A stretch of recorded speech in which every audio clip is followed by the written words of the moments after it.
Now, as you come up that side of the street, I'm just going to move over to the other side of the street after just one or two small comments about that side. This is Charles Lafferty, taken from Monaghan County Museum. This photo is in the Monaghan County Museum. Now, Lafferty was a strange sort of character. In 1910, there was a big election in the county, and the Irish Home Rule Party, or the United Irish Party as they call themselves, was being run by John Redmond and John Dillon. And Redmond and Dillon had united the party into one, and they were going to push the Liberal government in Westminster to give them home rule for Ireland.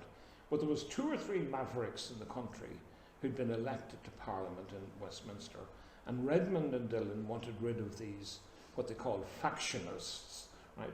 William O'Brien in Cork was one of them. Timothy Healy was another one. But here in South Monaghan, we had a man called McKean. And McKean was the MP for South Monaghan. But he was a really odd character, because he was going into the British Westminster Parliament as a member of Parliament. He kept voting for the Conservative Party, whereas all the other Irish boys were voting with the Liberal Party. And he only ever spoke on one issue in the British House of Commons, and that was rubber production in the Belgian Congo. We think he had shares in the company that were making the rubber. But that's all he ever spoke about. He voted with the Conservatives, and he didn't attend too often. So John Redmond decided he was going to get rid of him and run a man against him. He asked 6 different people to run against McKean, and nobody wanted to take on the task. And poor Charles Lafferty, idiot that he was, he decided he would do it. So they held a big convention in the Market House in Carrick. That's the one at the bottom of the street there beside the Shirley Arms. And there were a lot of priests were supporting the Irish Party and a lot of the locals, but McKean wasn't. And McKean's supporters weren't happy. So the Market House was packed, the doors were all closed, they had a stage at the top, and they put the stage by putting beer barrels and planks and then the tables on top of the planks, and they're all sitting there. And then they closed the doors to make sure everybody was in to vote at this convention to elect their candidate to stand in South Monaghan. When a rake of McKean supporters came in shouting and kee-hawing and knocked the stage over, and all the boys went flying, and there was fighting and sticks, and they killed us eventually. But eventually they got settled down, and they got the hooligans out, and they did the election, and Charles was elected, Charles Lafferty, to run for Parliament for South Monaghan. Now we thought then we were going to have an MP, a Westminster MP, in the main street of the town. So there was great celebration. And when they came home, a crowd of people gathered outside the Red House in the main street, along with the Irish National Foresters Band, and they were playing music and singing songs, and there was great celebrations. Till somebody pointed out, Lafferty wasn't in the house, he was up in the priest's house, where he was having tea with Father Mark Clinton and Father Michael Donnelly. So then the Foresters Band organised themselves and marched the people on up to the priest's house so they could hear, and Lafferty came out and gave them a speech, and Father Donnelly came out, young Father Donnelly came out, and he gave a speech as well. And Donnelly apologised, he was very weak, that he had a cold maybe or something, he couldn't speak very well. Unfortunately, poor Father Donnelly, who was only about 29 to 30 years of age, was dead by the following Christmas. He had TB, and his grave is up here in the church. Anyway, Lafferty was now really happy. He thought he had the people behind him, he's going to become an MP. Everything's great that evening. Unfortunately, when he went round the country, in Canvassing, there were attacks everywhere they went. And if you read down through that, you'll see he went to speak outside Lisdooney Church one day, and McKean's mob arrived and pelted them with stones and sticks, and there was a faction fight there. When they went to Marracloon, the same happened. When they went to Carduff, they tried to hide in the Carduff priest's house, and the mob, McKean's mob, broke the windows in the priest's house and were going to drag the priest's house and give him a lynching as well. It was really one of the most viciously fought elections in Monaghan history. The violence at the meetings. Now, the McKean mob probably caused a bit more of it than poor Charles Lafferty did, but everywhere he went, his meetings were disrupted by McKean. And there is an article, I think, on the Clogher Record, a full report on it. I won't go through it, but anyway, you know what happens at elections anyway. So then they went for the count in the elections, right? And the count in the election, the count was done over here in the Market House, and when they did the final count, McKean got 2,611 votes, and Charles Lafferty only got 1,903. McKean went back to Westminster, and poor Charles never became an MP. However, Charles Lafferty complained, since Charles Lafferty was a solicitor, he complained to Gillespie next door here, who was also a solicitor, because Gillespie was the secretary of the local Unionist Association, and he instructed all his Unionist voters to vote for McKean. And they reckon there was about 700 or 800, well, Unionists would mean Protestant, of course, as well, in the constituency, and it's reckoned they all voted for McKean, and the difference between the two is 703, and they reckon there were about 700 to 800 Unionist voters, that it was the Unionists, that McKean was elected by the Unionists and not by the National, and it became even more vicious after that. Laverty never went back into politics afterwards, and McKean went back to Westminster, and they got rid of him shortly afterwards. He never told the line with John Redmond anyway afterwards. The other thing which Laverty did as well was, maybe he was a wee bit unlucky, but on Easter weekend, 1916, he went on his holidays to Dublin. He was staying in the Gresham Hotel. And on Monday morning, at the end of April 1916, he decided to take his wife and his 3 children up to Grafton Street and do a bit of shopping, and up them at the Stephen's Green. And when they got to Stephen's Green, there was all these boys in green uniforms setting up barricades in Stephen's Green and firing shots at the police. And Laverty got all what the hell was going on here. The Sinn Féiners were. The 1916 rising was breaking out. So Laverty rushed his wife and his children back down to the Gresham Hotel, got packed up, right down to Main Street Station, got onto the train at about 3 o'clock, one we all know, the Enterprise, and he was sitting on the train, and just before the train took off, British soldiers got onto the train and told them there were no trains allowed in or out of Dublin because of what was happening down the street. And poor Laverty and the wife and children had to get back out and head back up to the Gresham Hotel, and in they went to the Gresham, and he spent the whole week with his wife and his children in the Gresham Hotel, while the rising in O'Connell Street was thundering round him.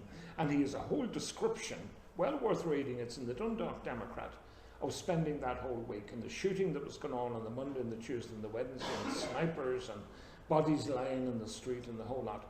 But by Thursday, the British Army have started to bombard the centre of Dublin with heavy artillery, so they have to go down to the basement of the Gresham, and they're hiding in the basement in the Gresham for 2 days as the whole of the Gresham actually wasn't hit, I don't think, during the bombardment, but the rest of O'Connell Street, of course, was burnt to the ground, and poor Charles and his family are hiding in the basement of the Gresham Hotel. Well, this is eventually on the Saturday, when it quietens down, he comes out and he gives a lovely description here of the volunteers surrendering after Pearse had surrendered, and he talks there about after days of constant fighting and sniping and so on, and then he talks about how the 400 men came out.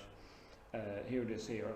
And they were standing in O'Connell Street. The tramp of marching men was heard, and from the pillar to the rotunda, 400 volunteers who had surrendered and who were preceded by a white flag. The men carried rifles, fixed bayonets, and were commanded by their own officers. The officers were in uniform.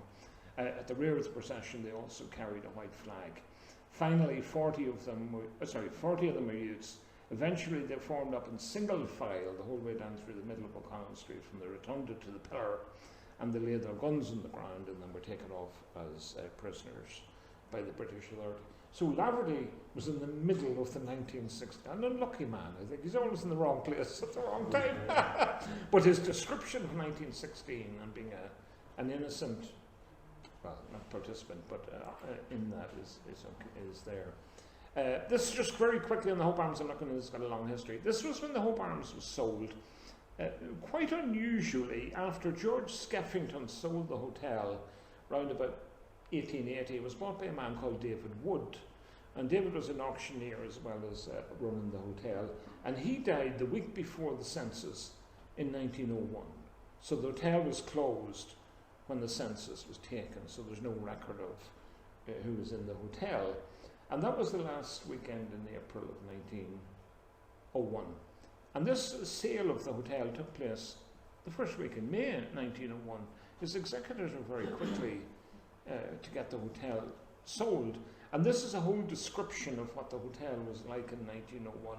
The auctioneer is William Swan from Monaghan, that's Swan's Cross and the Northern Standard Swan, same man. And it lists all sorts of things. It's got, you're going down through a dining loo, occasional sofas. What's an occasional sofa? It's only there sometimes. It's only there sometimes. It's not there all the time. Tea tables, mirrors, very handsome chimney glasses, No, that is scroons, is it? No, acroons. Brussels tapestry, carpets, Persian rugs, sideboards, davenports, office right, table ornaments, dresser ornaments, morning and evening china, rare pieces, old china, vases, and washstands, hair. And what the hair is, feathers, iron, brass, iron, cutlery, glass. It lists the whole effects that were in the hotel that are also up for sale when they buy it. And at the bottom then, the outdoor effects include a broom, which is a carriage, horse-drawn carriage, a phaeton, which is another horse-drawn carriage, posting cars, new family car, various machines, large quantity of double and single harm, blah, blah, blah, and a whole. It's a bit of a rush job, this sale. There's no, but the whole details are there, and of course it's bought by the Croziers, who then move in and become the owners of the hotel. But that's the sale of the hotel, and again, these sort of documents, when you find them, give you great information of when you went into the hotel, because it also mentions somewhere in it grandfather clocks. I'd like to know where the grandfather clocks went, and things like that, which if you could get your hands on them now, they'd be worth money. Now, that's the hotel. I'm not going to do an awful lot on the hotel or the people who are in the hotel. This is the other side of the street. David Boyd's. Now, when Boyd's were originally came, they actually owned the second house, not the first one, and they swapped into the first one at some stage in the late 1900s. The first Boyd to come to town was Thomas Boyd, who was a Presbyterian minister down in First Presbyterian. His grave is down, his headstone is in the graveyard. And Thomas Boyd lived in the 7 houses down at Lakeview there. Most the 7 houses. And he lived there, and he had 2 sons, David and Hugh. I don't think the Hugh fella married, but David did, and to set him up in business, he set him up in a drapery shop on the Main Street. So David Boyd, who would be the current David's grandfather, right, set up the drapery business, and eventually, of course, they're in the first house here, and that's David Boyd's shop here in the Main Street. The one next to it is James Gray, which was a very big grocery shop. Now, James Gray came from between here and Newtown Hamilton, and the original Gray grocery shop is still standing. If you drive out to Orem, just cross the border where the Fane Valley depot, you know where that is? Just go past that, the first road into the left, just up and look up there, and you'll see Gray's shop is still, and it's not been used, it's ruined, but it's still got Gray over the door, and that's where the Grays came from. And they have a big grocery shop in town. Both of those businesses were big businesses. Draper, probably the biggest drapery and the biggest grocery shop in town. In 1839, these were the people who lived in the houses from the bottom up. David Boyd's up the street, and you can follow them if you want. James McKenna is in Boyd's. Ellen Hunter, whose husband was a pharmacist, is in the second one. My cousin Patrick Quigley is in Mooney's, the third one. John McKee is in the hotel. John Quinn and Harry Boyd is in the next, Jimmy Flanagan's up that side. And Robert McMorran is there, and the McMorrans were still there in the 1950s or 1960s. In fact, one of them was drowned, I think, out in Smith's Lake, one of the young boys at some stage. And the McMorrans are in town and have a fabulous crypt up in the Maildoyd Cemetery, a huge crypt. Those who want to walk in round, you'll see the McMorran crypt up there. And from there then, John Shields, Patrick Brannigan, Peter Ward, Francie McAdavy and Robert Hagan. And they were in a series of relatively smaller houses up along that side of the street, right up as far as, say, where Peter Conley's was, what's now McKeever's, the chemist. I think that's Peter Ward's was shop. And they were the men who were living there in 1839. And again, they have all individual plots. They're not tenants, they're the main leasee in those properties. They also had backyards that went the whole way up to Thomas Street. They had quite an amount of land at the back of their houses, and you can see that by how much they're paying in rents. £20, £22, £24, £40. Henry Boyd, he must be in the 2 big houses there, the Dr. Healy's, he must be up there. £28 McMorran, which is, it's the next one up. I don't know what's in it at the minute. And then John Shirley, 21 pence, he's where the Bank of Ireland is. And so they had a lot of property, individual sites, and had nobody else sharing with them. It was their own sites. And all had access out the back to Thomas Street. I think the only two that should have access today is Nolan and Wiggins. I don't know. I don't think they have that land either now. But Terry Connolly has, McKeevers have access into Thomas Street, don't they? Yes, Up at the back. Sorry? Feeney has as well. Who? Feeney. Have as well, right. Some of them still have access to Thomas Street, and some of them have lost. Of course, the clinic was built up there as well, which took away a lot of land from them. And this is, by the way, these are photographs in the National Library collection. They're great quality. You can blow them up and then do illegally screenshots of them. Apologise for showing you illegal photographs. And the detail that stays in them is absolutely incredible. This is David Boyd's shop with D. Boyd over the door and all his accoutrements. This is Gray's. Now the next one has closed down and is boarded up in 1903, 4, whatever it is. And John McNair comes about 1908, is it 1909? He comes just after this anyway, into movies. 1920s. Sorry? 1920s. Oh, as late as that? It was someone related to Aidan McCabe at that beforehand. Oh, before he moved in. Before he moved in, right. And then he moved. And funny, it must be in the 1911. There's nobody in it on the 1901 census. Yeah. So in 1901 it's vacant. Would have been just before 1920. It would early, Yeah. You know, in between. Yeah, and it's the same size of building as the other three. Very big building, a good shop and so on. And there were people in it, of course, up in the 1890s. I don't know who eventually left it.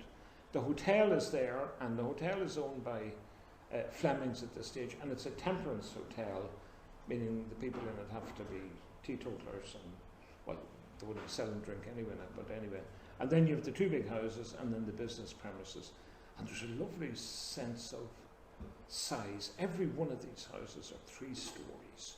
They're impressive buildings, impressive shops, fairly rich businessmen. The 1901 census is very quickly going from the bottom up. The Boyds, with a large family of them. You will see the David at the top is the son of Thomas Boyd, the minister. But there's another David T. Boyd further down, who is David Boyd's father. Right. The second David Boyd, if you like, and then all of the others. Now, also what's interesting about it shows how big the shop is. He's got an assistant and 4 apprentices.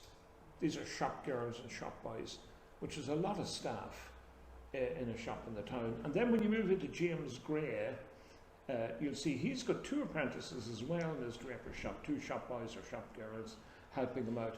Now, the John Gray above him lives in the same house that James lived in. I think he may have lived in the house at the back, but that's not Mooney's, the 3rd house.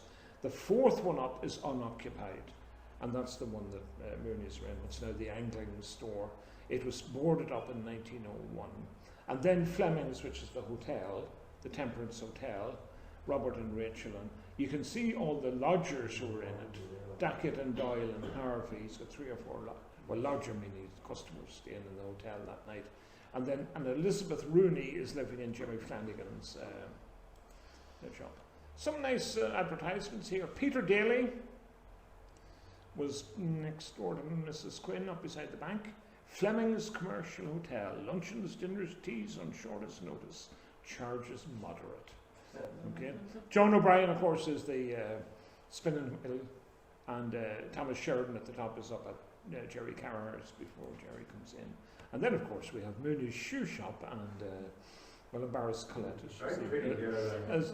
as she's here this morning. And still a good photograph, Colette.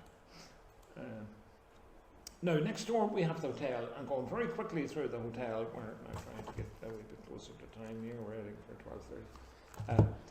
The Gagans, when they came to town, the Gagans came from Tulnamalra, out at Lochagish. And Patrick Gagan, who was the father of all the Gagans who lived in the hotel, went to Sheffield in England, and he worked in one of the stainless steel foundries in Sheffield, and made a lot of money, and then came home and bought a pub in Muckler Street. I'm still trying to figure out, Noel has to tell me if I'm right on there or wrong on this one. It was down Muckler Street. This finally is the auction of Patrick Gagan's pub, or his house in Muckler Street. The premises are situated in Muckler Street. They comprise a large shop, it may not have been a pub, it may just have been a shop, a kitchen, a scullery, and so on, drawing 6 bedrooms, it says, a bathroom, a byre at the back, a lavatory at the back, a piggery, blah blah, and so on, a shed for a car, and the premises are in excellent repair. They've got electric light, and they've got everything else, and it's been sold by John G. Reid, the solicitor, another Main Street man. Of course, McDuffie there is the auctioneer. Now, a photograph the Gagans gave me is this one, and this is them standing outside the pub in Monaghan Street, or the shop. It is a pub. There's whiskey in the window. Where's that? I wasn't quite sure where to find that pub. It looks to be on the far side of Monaghan Street as you go down the left-hand side, but I couldn't figure out where that was. And I'll just show you another photograph in a minute. You will see a dance in Orham Hall, a Keeley, an old-time dance in the Slough Hall. Plenty of advertising, and you get all these sort of great pieces of information. Now, Noel gave me a copy of this one, which is his own, on this side of the street, what was then, what do you call him, McMahon's shop, the one with the big thermometer on it. But if you look at the shop next to it, this one, the name over the door there is Gagan. Is that shop and that shop the same one? I don't think we ever had a pub in Monaghan Street, please. Michael, it was that they had a bakery in Monaghan Street at the time.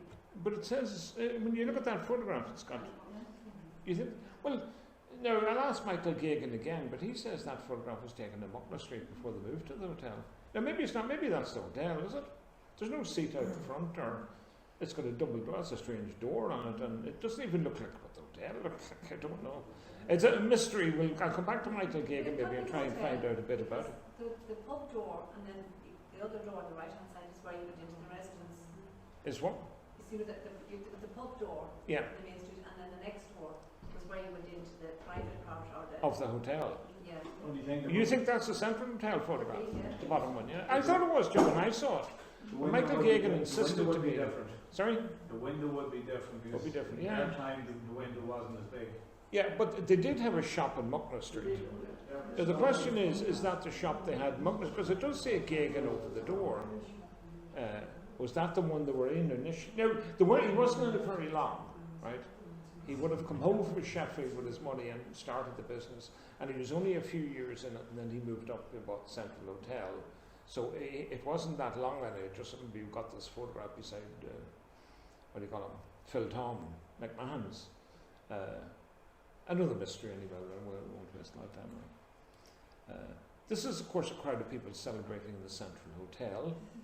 Now, as you go along this side of the street, you have a lot of blue shirts in it, and of course the Gagans and the Malones were great Fine Gael people, and these are all the Fine Gael contingent around the town. You all recognise a number of the Gagan Girls in it, don't you?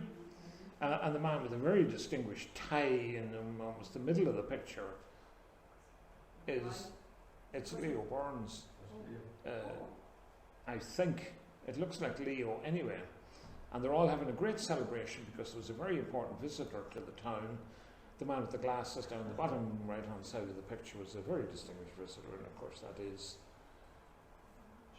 James Dillon, who was the TD for Monaghan and at one stage was the Minister for Agriculture. Now Dillon was a very distinguished man, well educated and so on, didn't know an awful lot about agriculture, and he was giving a speech in the Main Street in Castleblayney on the back of a truck, obviously, and no shout out. And of course, some Fianna Fáiler at the back was heckling him, and he shouted at him, "What do you know about agriculture, you Minister of Agriculture? You know nothing about agriculture." And he shouts up at Dillon, "Many toes as a pig." And Dillon shouts back at him, "Take off your shoes and cut them." Dillon is very quick. That's James Dillon, and you can see Leo Burns. This is Leo here. Right? And I think there's Benny Gagan in the picture somewhere.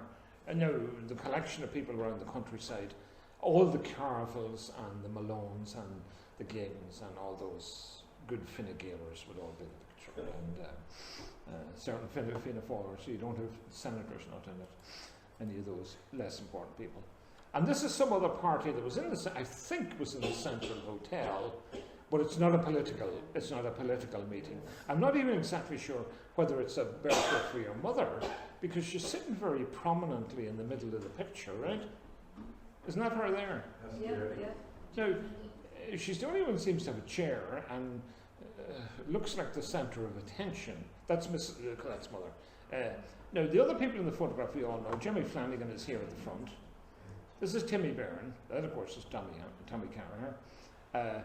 This is Rush, Carville, Mrs. Callan, and quite a number of people around the town. This old man, is that old John Flanagan? No? I'm not sure, I don't think so. You don't think so? No, I'm not sure who he is. I was trying to pinpoint. If anyone recognises any of the other people, they can let me know. That's, as I say, Callan.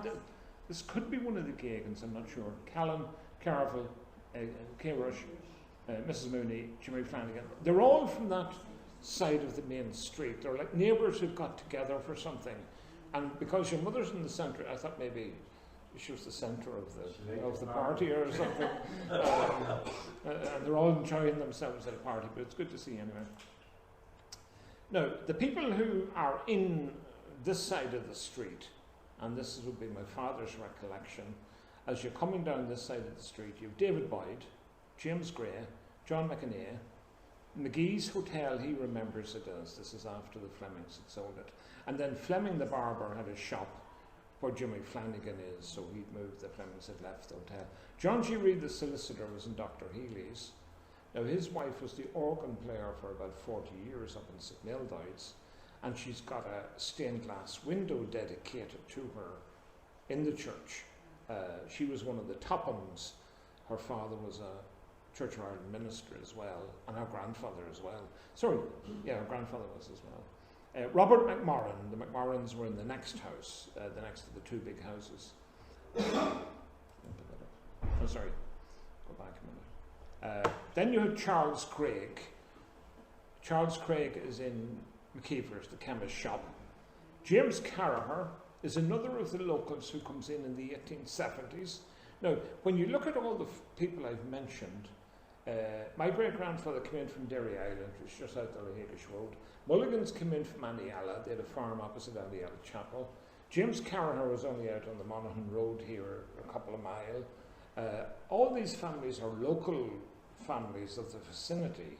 So this Carraher has come into town. This Geraldine's grandfather. And he's in Feeney's shop, and he's got a pub in Feeney's shop. And he also owned the field at the top of the town that the Fogs played football on, and played a lot of it for about 20 years. And every year he only charged them £10 for the use of the field for the year.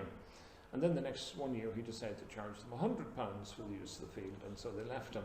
And within no time at all, he'd sold the field to the Urban Council for the Crescent. And the Crescent, where the Crescent is built, was known as Carraher's Field. And that's James Carraher who was up there. The next one is John Riley, the barber, right? Mickey Riley, and most people remember Ellie Riley. That's Ellie's father. Now, his father was a watchmaker rather than a barber. And then John became a barber, and John, and I've told you this story before about Mickey Riley in the court, have I? Very quickly. There was a fellow in town who had a shotgun stolen. And he thought he'd lost this lovely shotgun, and then they discovered that a boy had a shotgun exactly identical to it, with all the same markings on it and all the same scratches. So they reported to the police, to the guards, and they arrest the fella. They thought he'd stolen the shotgun. He's taken to court. And 3 men are taken in as witnesses that they can identify the shotgun, and therefore this man must have stolen the shotgun, right? Now, Charles Laverty, we're back to Charles Laverty again. Charles was defending the man who allegedly had stolen the shotgun. And Charles had no evidence whatsoever to defend his client. So he decided in some way to attack the witnesses, right? Now, he didn't say anything bad about the witnesses, but it's the way he said it. He had a great delivery in the courtroom. Now, the first of the witnesses was David Stewart, right? Now, David Stewart's job in the town was serving summonses. And the man who served the summonses was serving process, and was known as the process server Stewart. The second witness was a man called Brennan from out the Orem Road, who had the wonderful nickname of the Giddler, right? And the third witness was Mickey Riley, the barber. So Charles Laverty stood up in court, does the whole barrister thing.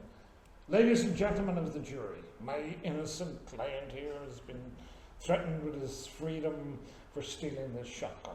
And how is he going to be convicted? He's going to be convicted of the evidence of these three men. And who are these three men? It's the Pross server Stewart, the Giddler Brown, and the Barber Riley, and Mickey jumped up in the court. Do you hear what he called me? No, he hadn't called him anything, but anyway, he didn't get off. He had to give the shotgun back. Anyway, Mickey Riley was the barber there. Now, just that Mickey Riley was in the shop that is now Suzanne Campbell's flower shop, right? The one next to it is Larry McCardle, who lived in what is now Denise Sullivan's hairdressing shop. Now, those two shops originally were one shop and were the Castleblayney post office in the 1830s, 1840s, owned by a man called Lewers, before then it eventually moved down to the square here and then eventually into the main street. Larry McCardle's nickname was the Soldier. He was the Soldier McCardle. Now, Pax told me just before we started that he was at Gallipoli, and a crowd of the Blayney boys all met at Gallipoli, Fleming and Wilfred Callahan and all these. So Larry was at Gallipoli. He was the Soldier McCardle. Wasn't wounded, was he? No. No, he got home from the war anyway, and his nickname was.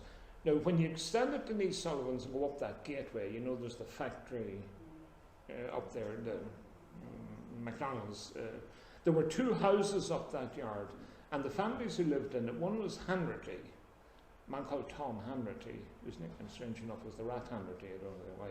And the other house was where the Ogles lived at one stage. There were two houses listed as being in Main Street. James Rooney owned What's the Comet. He had one of the biggest businesses in the town, probably the biggest business. He had hardware, grocery, pub, undertaker, coal out the back. He had everything in it. And when James Rooney eventually finished the business, he had no children. And it went to his nephew called Nugent. And Nugent then ran the business. And he had no children. It was eventually sold and it became, the co-op eventually bought it, and then it moved on from there. But James Rooney for many, many years was a huge businessman there in the main street. Eddie Lennon, Miss Lennon you remember, and her father was Edward Lennon, who was the principal in the Beach Corner Boys' School and taught my father. He said he was a nice man. He said most of the teachers I had were sadistic, right? But he said that Lennon wasn't. He was the principal and was a very gentle man and didn't wield the stick too often, as he said. And there he was in the next one. Swinger McMahon had a pub where Doherty's is. I don't know, we're a great town for nicknames. Now the next house was Miss Mooney. That is, well, Mrs. McCabe had a drapery shop in it. It's now a hairdressing was in it. Now Miss Mooney, who was there, her sister married Peter Quinn. Those people who remember Pint Quinn? Pint Quinn was a retired RIC officer. There were a number of men around the town who in 1922 were given the option, there were RIC constables. They could join the Guards, which out of the 13,000 members of the RIC, only 13 joined the Guards. They could go north and join the new RUC, which about 1,300 of them did. The rest of them then were offered the chance of a pension for life. Now, Peter Quinn, very tall, thin man, was known as the Pint Quinn, took the pension. He got a pension at 24 or 5 or something, and he lived there after he married the Mooney one. He lived there his whole life, and as did Paddy Hayden in the pub in the square. And Junior's, McManus's grandfather, Tom Byrne, was another retired RAC constable. There was 4 or 5 of them. I think Livingstone was another one. He had an RAC pension as well. They simply took the pension and started wee businesses in the town. And Who was he as well? they weren't going to join the Guards. Who, sorry? Who was he? Yes. No, they wouldn't join the Guards because the Guards were full of the IRA men who'd been shooting at them slightly earlier than that. They weren't going to join that. But anyway, Pint Quinn lived there for years and was my Aunt Mrs. McCabe's landlord. He lived in the house when she had the shop there. Tommy Farnan lived in what's now John Flanagan's, right? And Tommy Farnan was a baker. And after he left it, Eddie Waters, the electrical goods man, moved into it. And it burnt down about 1957 or 8. And Eddie Waters then went across the street to what's Hughes's toy shop today. And then John Flanagan moved in and rebuilt the house, which is why it's a funny odd shape. Miss Ganley lived in, this is Mrs. Ganley, Nellie Ganley, those who remember our mother, lived in a Malone's. Malone's was actually two separate houses. It was a very thin house, and then there was the pub, Malone's pub. And Mrs. Ganley lived in the first half of what is today the chemist shop on the corner. And then, of course, Kerry Malone had the pub at the back of Malone's pub. The three men in the picture, this is still one of the best photographs I have ever got. The gentleman standing on the left is Dillinger McMahon. I asked my father one time how was he called Dillinger, and one of the stories was he was in America and he worked in a speakeasy, and John Dillinger was an American gangster. That's why they call him Dillinger. My father said it's because he was a crook. That's why they call him Dillinger. But anyway, he was in Tavi's pub, right before Paddy Tavi bought it. The man sitting with the moustache is John McInerney, Colette's grandfather. The man smiling is the Shula Welsh, Tommy Welsh, who had his cobbler shop up Mooney's Gateway, and many people would remember going up. And the smell of leather when you went in, and Tommy sitting in behind the counter hammering away at the little nails. That's Tommy Welsh. And the man at the end is Patrick Gagan, the father of all the Gagans, the man who bought the hotel and started. And they're sitting on the bench outside the Central Hotel. If you notice, Michael, the window is the same, so that's probably the pub of the photograph you think is Monaghan Street. That's Main Street. It is the same. It is. the same. The Slough Hall. The poster is nearly It the same. is. as well. Yeah, it is. Yeah. It is the same. Yeah. So it is the same. Yeah. No.